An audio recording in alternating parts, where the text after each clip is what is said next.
Oh, all you sailors, come tell me true, is my sweet William on board with you? Greetings from Castle Goring, from Mickey, Aurora, and from me. So, now we go to what Can-a-do says. Can-a-do. Love these names.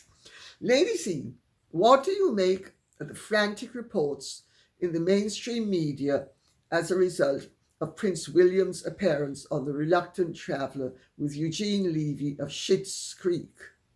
I love Schitt's Creek, by the way. Absolutely loved it. I thought it was hysterical. Well, yes, they have done something which has been streamed and it's very interesting. It's a really good interview, actually. And of course, it's carefully calibrated. William's a real pro, I've got to tell you. I mean, he's measured, he's authentic, but he's measured. And he knows what he's doing, and he does it well.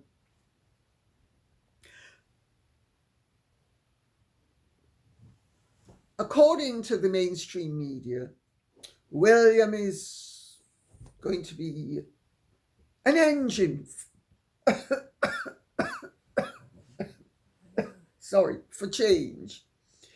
And he is, if you listen to what they've said, I should say if you read what they've said, but you know what I mean. If you listen to what they've said, I mean, William is just ready and waiting. In fact, he's trying to push Charles off the stage, and he's definitely trying to get Charles to not only be off the stage, but he wants to be king so badly, and he wants to be in the driving seat.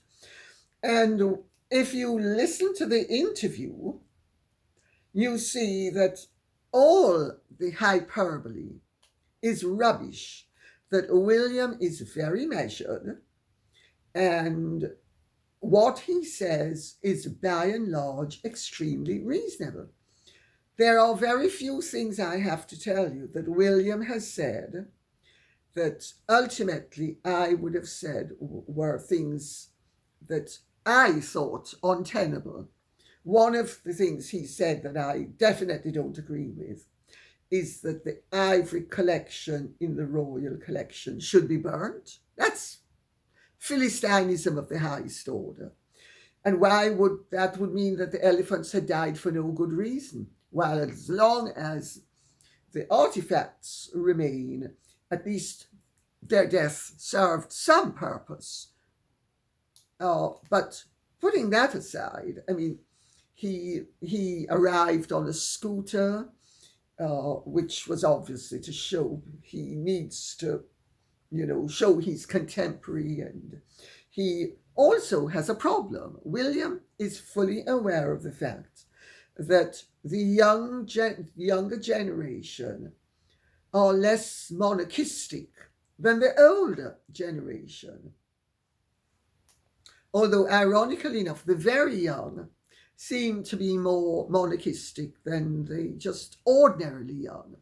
But he needs to appeal to the emerging population.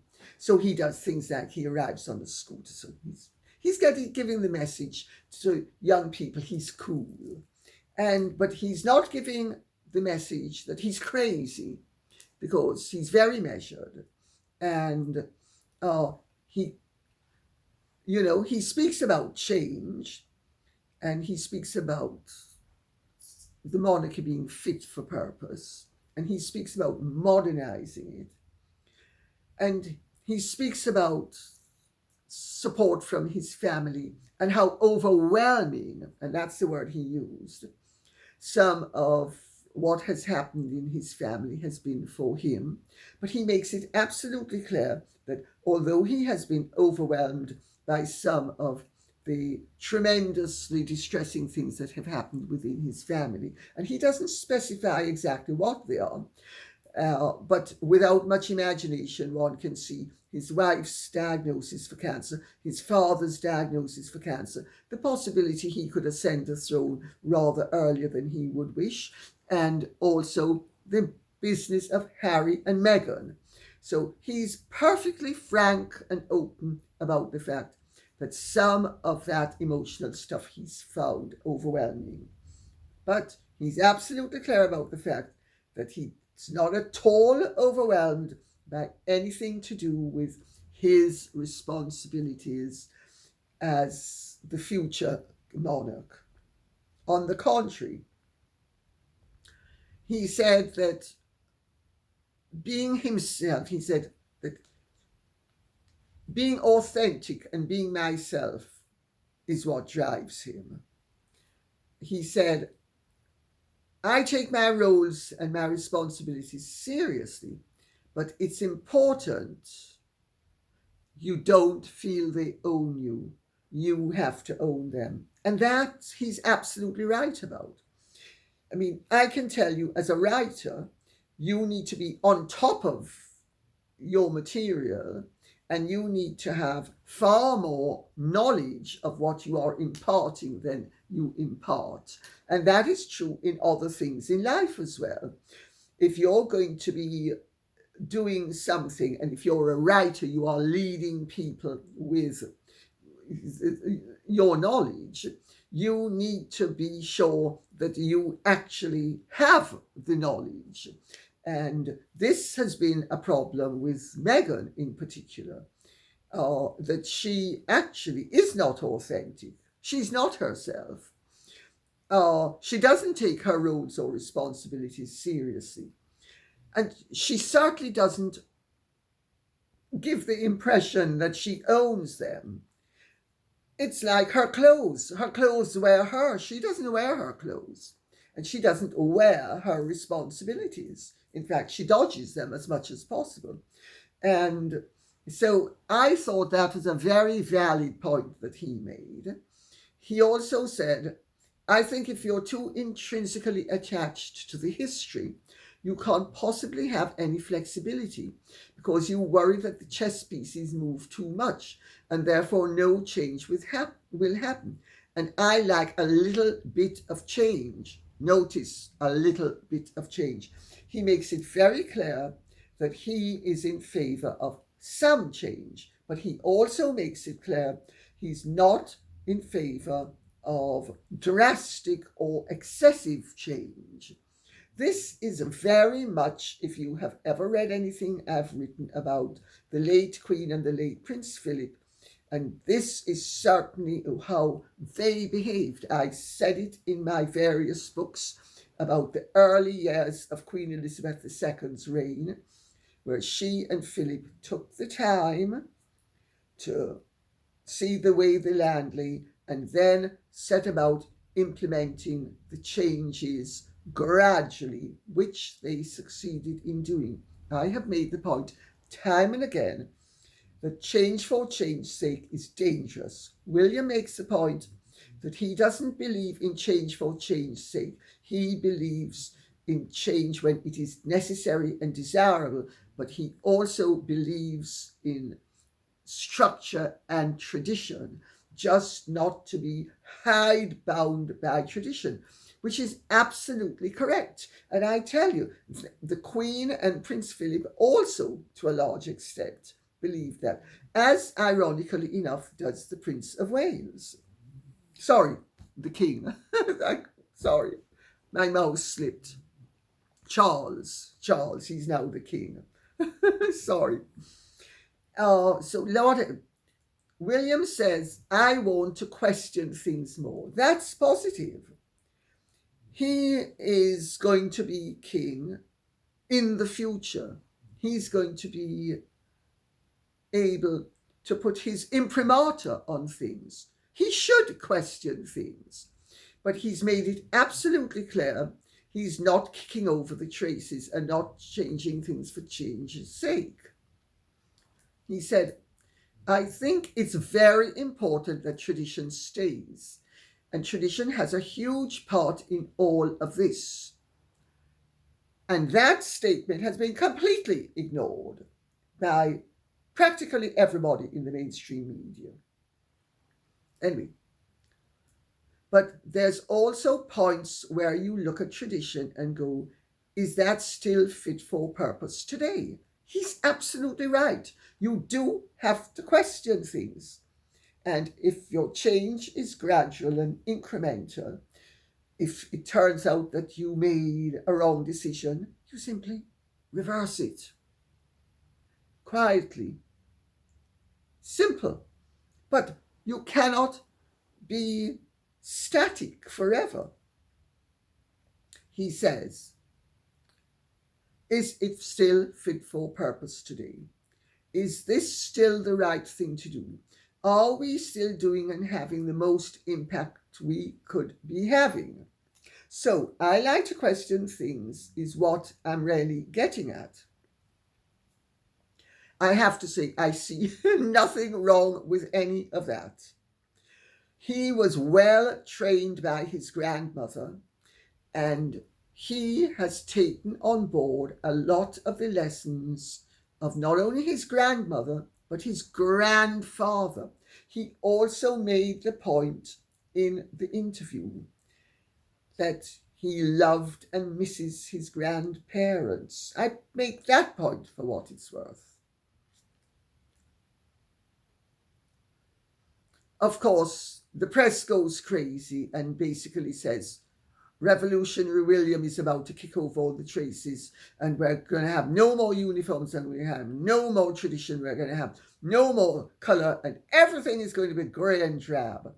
And so somebody close to him said that he still does very much believe in tradition and in the magic of the monarchy. Well, Eugene Levy suggested that the monarchy will be shifting in a slightly different direction. And William didn't shirk away from the question. He answered it definitively. He said, I think it's safe to change the changes on my agenda. Change for good. And I embrace that. I don't fear it. That's the bit that excites me. The idea of being able to bring some change.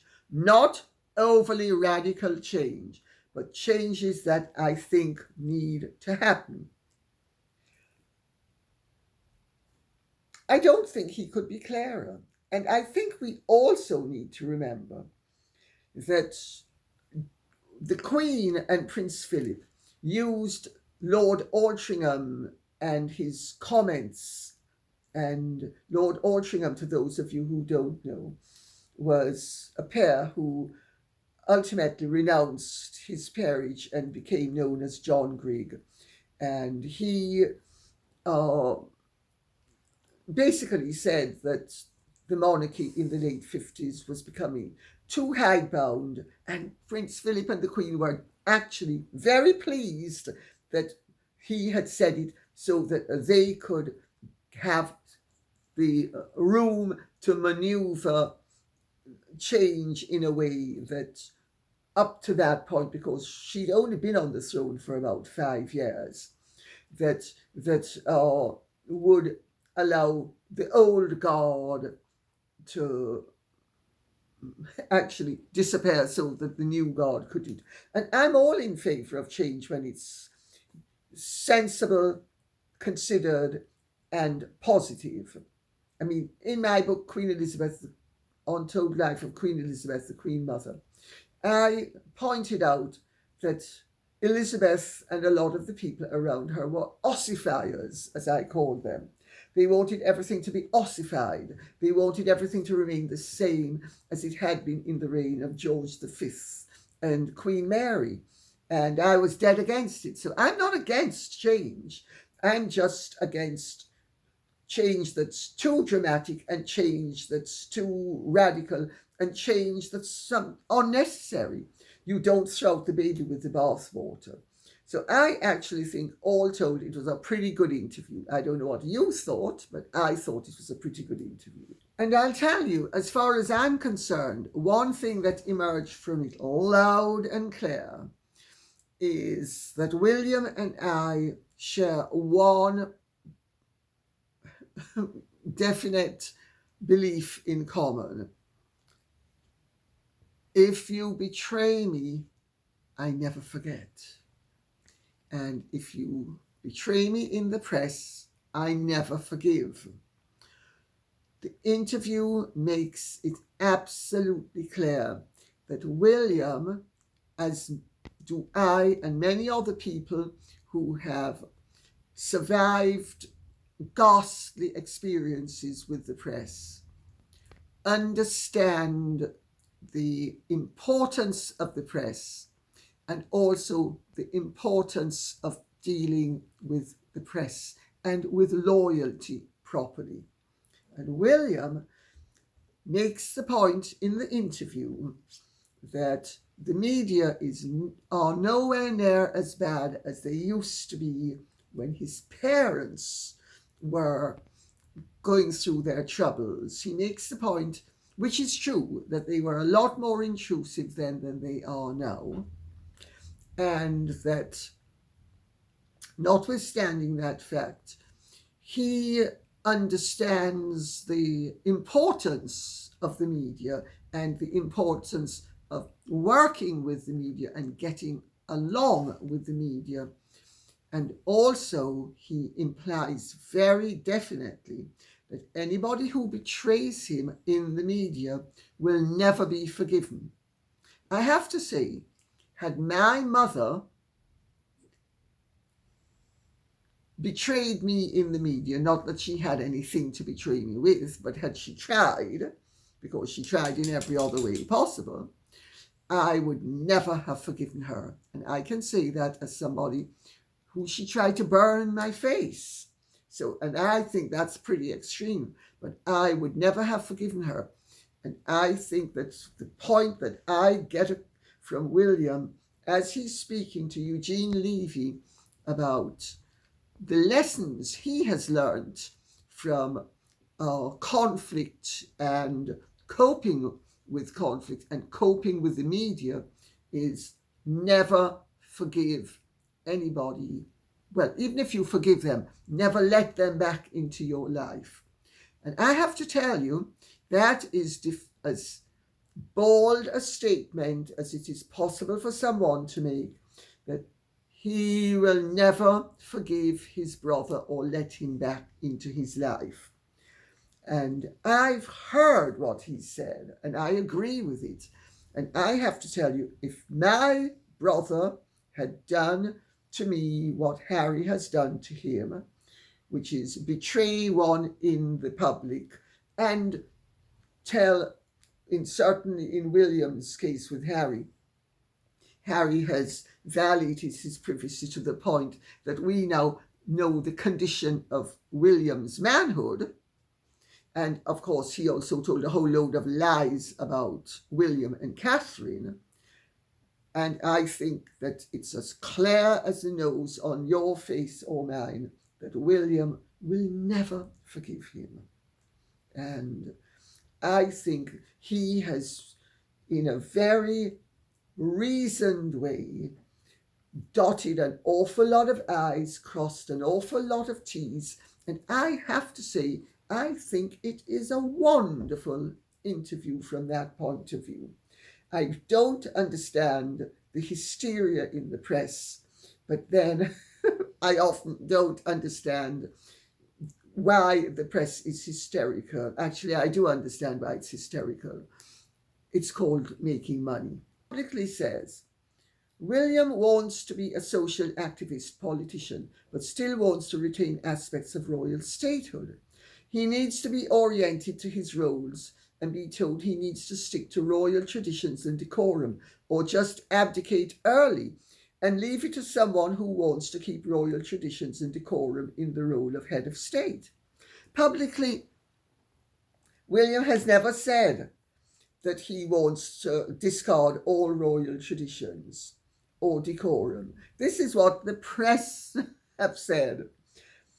We rarely need to listen to what people say and to understand that when measured people speak in a measured way, you should actually listen to their words and not the words of those who are immeasurably diverging from what you actually said. Let's put it like that. MSUP says, we have not seen much of Camilla recently, and I hope you can shed some enlightenment about the reason for her absence. Thank you very much for that question. Actually, it's a good question. Camilla is batting 80. She's not young. She's got all of the issues that people after a certain age have. She has to pace herself. While the king was absent, she took up a lot of the slack and forced herself and did far more than really she would otherwise have been comfortable doing, or indeed more than her health and well-being in the long term would have dictated that she should undertake.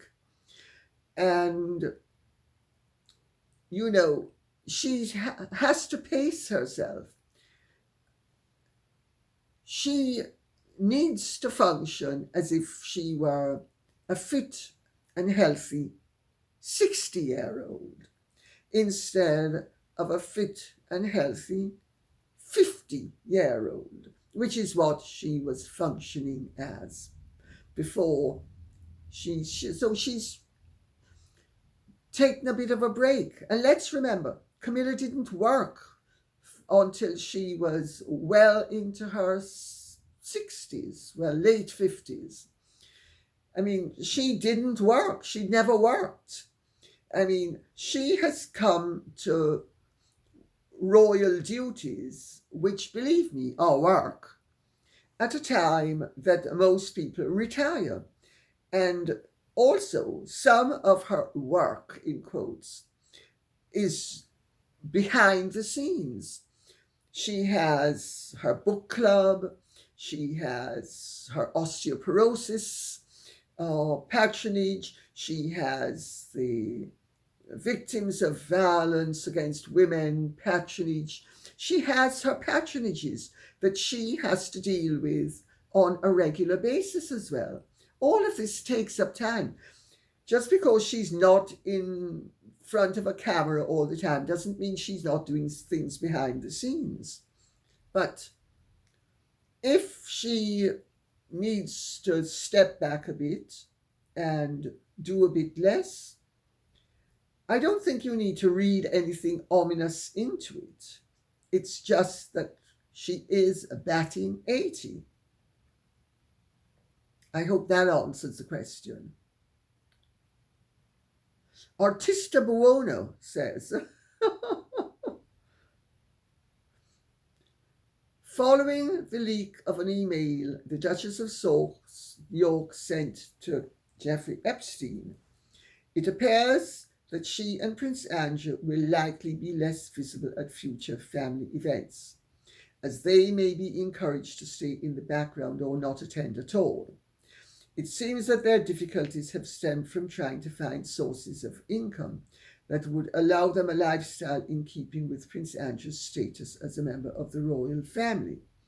Lady C, do you think this sort of problem could be avoided in the future by the monarch providing siblings of the heir to the throne with a generous private income?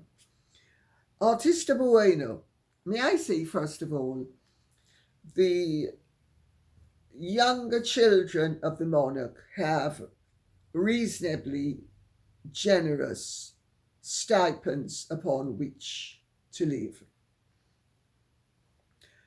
Whether they are doing public duties or not, they are not effectively penniless.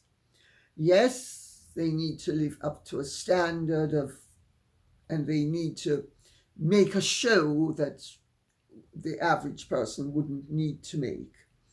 But they do have stipends that really mean that if they are cautious and sensible, as everybody should be, that they will be able to live within their means. Look at Prince Edward. Look at Princess Anne. They live within their means. And also, Sarah York is not a member of the royal family. She, as a divorced wife, she is no longer a member of the royal family. Would Prince Andrew have had fewer money problems had he not been married to and divorced from and living with the Duchess of York?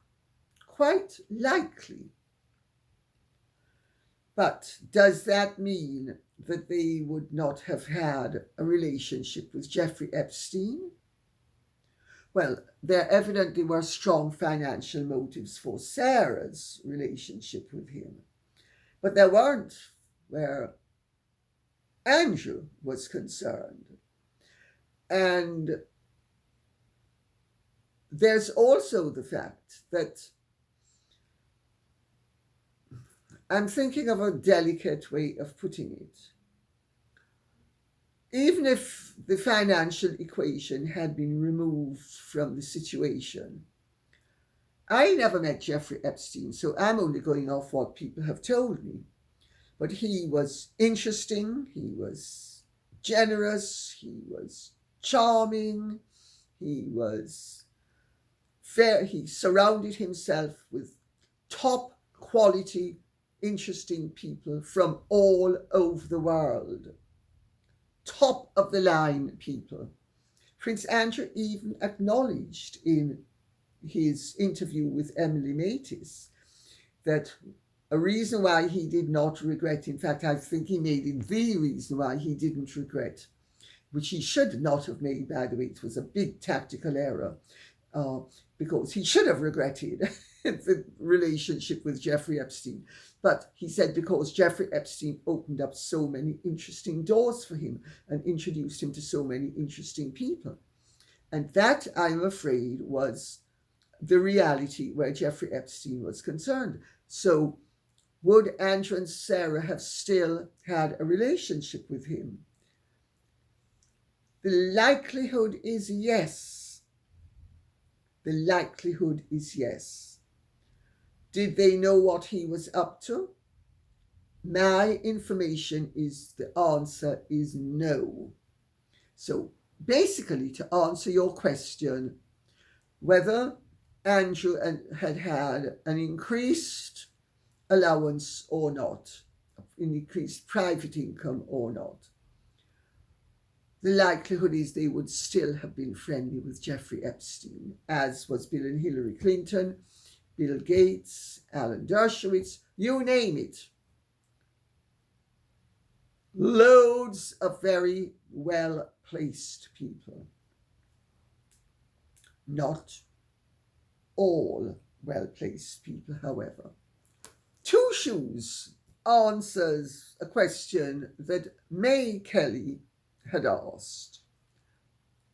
She's got many fake accounts that she bullies Catherine from, and many times the voice from those accounts has suggested William should quit. He's rich, and if he wants a quiet life, he should leave with his family. They are relentlessly smearing the Waleses in the hope they quit. I think William should go legal. I think William should do exactly what he's doing and ignore them for most of the time, and then occasionally Catherine can wear grey, he can wear grey, and they can get the men in grey suits to make an announcement to the fact that Harry and Meghan's efforts and the efforts of their supporters are doomed to failure, as indeed has become more and more apparent. Because the reality is, I don't know if you sense it, but we are on the tail end of interest where Meghan and Harry are concerned. And that means that they are on the tail end of, shall we say, exposure, because when boredom sets in, all of a sudden, unless they come up with something really dramatic, like maybe Meghan's going to become a helicopter pilot and maybe she's going to fly. Actually, she doesn't need to. All she needs to do is start the broomstick airline and whip out her broomstick, and she can maybe give lifts to people like Jamie Lee Curran. Bernie McGraw, or McGrath, says, however it's pronounced, I think Harry had petty jealousies, as sometimes siblings do. But Meghan twisted and festered them and blew them out of all proportion. Sadly, the current situation is a result of this meddling. Bernie McGraw, or McGrath, I'm sorry, I don't know how you pronounce it. You couldn't be more correct. That is my reading of it, and that is my information. Yeah, siblings do have sometimes petty jealousies, and sometimes they manage to keep them contained enough where they have relatively good relationships. Other times they overwhelm the sibling enough that the sibling will then decide that, I need to make a few waves, and that creates a more intense sibling rivalry situation, which is fairly common in many families, by the way. But this degree of hounding and malice and just unbelievable. I don't even need to say more than I'm saying. I think you know exactly what I mean. It's so beyond anything that would be proportionate. There is something very psychopathic and psychotic about that degree of intensity. It's just too intense. It's too much. It's excessive. And really, there's a huge difference between neurosis and psychosis, and between what's petty jealousy and what's pathological jealousy.